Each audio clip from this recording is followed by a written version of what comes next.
Hello বন্ধুরা, বলতে পারো যে কতদিন এই দারিদ্র যন্ত্রণা কষ্ট সহ্য করব। আর তার উপরে এই বিশাল পৃথিবী, আমাদের যে দেশ, বিশেষ করে আমাদের যে দেশটার কোনো কিছুই ঠিকঠাক নেই, কোনো একটা আইন নেই, নারী সুরক্ষা নেই। নারীরা নাকি অনেক স্বাধীনতা পেয়েছে, কিছু সংখ্যক পেয়েছে হয়তো। আমার মতো অসুস্থ অসহায় মানুষের জন্য কি আছে? এই বাড়িটা সর্বদাই হারানোর ভয়। নিজের পায়ের তলার মাটি শক্ত নয়।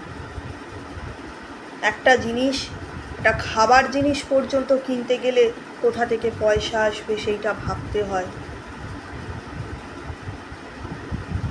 ডিল শেয়ার এখন এদিকে মাল দেওয়া বন্ধ করে দিয়েছে, কোনো রকম মাল আনতে পারা যাচ্ছে না। সত্যি কথা বলতে কি, নিজের মায়ের সুখ কোনোদিন অনুভব করতে পারিনি। পৃথিবীতে একটা মানুষও কেউ কখনো সেইভাবে আমার জন্য কোনো কাজে আসেনি। কারোর মাধ্যমে যে কোনো একটা কিছু করব বা কোনো একটা কিছু নিজের শখ পূরণ হয়নি। কতদিন এই দারিদ্র কষ্ট। এখন তো প্রচণ্ড গরম পড়ে গেছে, অনেক লোকের বাড়িতে এসি আছে, আমার তো সেটাও নেই, একটা কুলার নেই, কিছু নেই, একটা ফ্রিজ নেই যে ঠান্ডা জল নিয়ে খাবো। জানি না।